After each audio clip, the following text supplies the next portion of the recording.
गौरी चौधरी लिखित ललित. तिचा ऋतुकाल, त्यांचं स्खलन. ती रजस्वला झाली. देहाच्या मंदिरात पहिल्यांदा घंटा निनादली. आईच्या ओंजळीनं काळजीच्या पाण्याचं अबीर उधळलं. घरातील स्त्रियांनी तिच्या नवचैतन्याला स्पर्शाच्या संमतीनं अभिषिक्त केलं. तिच्या अंतःप्रवारात नवी चेतना उगम पावली होती. तिच्या अंतःप्रवाहात नवी चेतना उगम पावली होती. ती आता सृजनशक्तीची वाहिका बनत होती. मूल प्रकृतीच्या सन्मानाची वेल. आई या संकल्पनेच्या पहिल्या पायरीवर तिचं स्वागत निशब्द आरतीसारखं झालं. आणि तोही तेव्हाच उमलत होता. शरीरात चेतनांचे झरे उसळू लागले होते. काहीतरी ओसंडून वाहू लागलं होतं,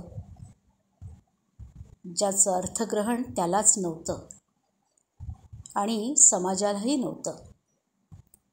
कोणीच विचारलं नाही, हे जे तुझ्या देहात उगवतंय तेही एक पावित्र्य आहे का? कोणीच वंदिलं नाही त्याच्या बीजधारणेला. ना अभिषेक, ना स्पर्श, ना शब्द. त्याच्या देहातही एक बीजकुंड प्रज्वलित झालं होतं. पण त्या ज्योतीकडे कुणाचंही लक्ष गेलं नाही. तिच्या शक्तितत्वाला देवित्व दिलं गेलं. त्याच्या बीजस्वभावाला मात्र लज्जेचं वस्त्र. ती मातृत्वाकडे नेणाऱ्या वाटेवर सामर्थ्यानं चालली आणि तो मौनाच्या गुहेत हरवला. पितृत्वाची ओळख त्याला कोणीच दिली नाही. तुझ्यातही सृजनशक्ती आहे हे कुणीच सांगितलं नाही.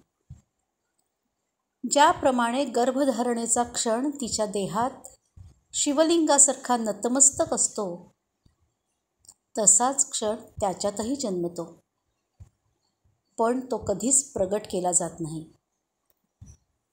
ती साजरी झाली पुष्पवृष्टीसारखी.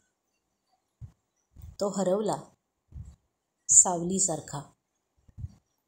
हीच ती जागा होती जिथे सृजनाचे दोन्ही प्रवाह समांतर वाहू शकले असते.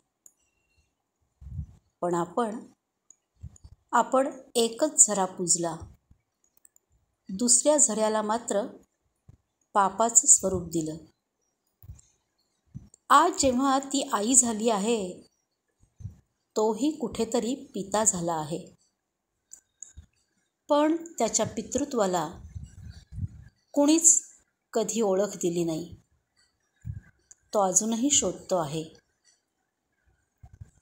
अजूनही शोधतो आहे.